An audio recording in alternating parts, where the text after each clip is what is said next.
எல்லாருக்கும் வணக்கங்க. இன்னைக்கு என்னோட ஈவினிங் ரொட்டீன் தான் பார்க்க போகிறீங்க. ஒரு 4:30க்கெலாம் மாடெல்லாம் பிடிச்சிட்டு வந்து கட்டிட்டு ஒரு 5 மணிக்கு பால்லாம் கறந்து முடிச்சாச்சுங்க. இப்போது ஆடெல்லாம் மேய்ஞ்சிட்ருக்கு. ஒரு 6 மணிக்கு போல் ஆடெல்லாம் வந்து பட்டியில் ஓட்டணும். 2 வெள்ளாட்டுக்குட்டி இருக்குங்க. இந்த 2 வெள்ளாட்டுக்குட்டியும் பாட்டிலில் பால் ஊற்றி கொடுக்கணும். ஏன்னா இதுக்கு 2க்கும் அம்மா இல்லை. 2 குட்டியும் வந்து நாங்கள் சந்தையில் வந்து வாங்கிட்டு வந்தோங்க. இந்த மாதிரி குட்டி வாங்கிட்டு வந்து கொஞ்ச நாள் பால் கொடுத்து வளர்த்தணும் அப்படின்னா அதுக்கப்புறம் அது வந்து சாப்பிட்டு பழகிடுச்சு அப்படின்னா அப்புறம் ஆட்டுக்கூட விட்டுறலாங்க. இந்த மாதிரி வந்து நாங்கள் பால் குட்டி அடிக்கடி வளர்த்துவோம். இந்த பேக் குட்டி கூட அந்த மாதிரி வளர்த்துனது தான். இப்போ கொஞ்சம் பெருசானதுனால இப்போ ஆடு கூட போக ஆரம்பிச்சிருச்சு. இப்போது ஆடெல்லாம் ஓட்டிகிட்டு வரலான்னு வந்தேன்.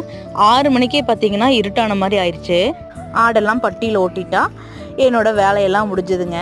அப்புறம் ஒரு காஃபி குடிச்சிட்டு அப்புறம் நைட் வந்து டின்னர் வந்து ரெடி பண்ணணும். தேங்க்ஸ் ஃபார் வாட்சிங்.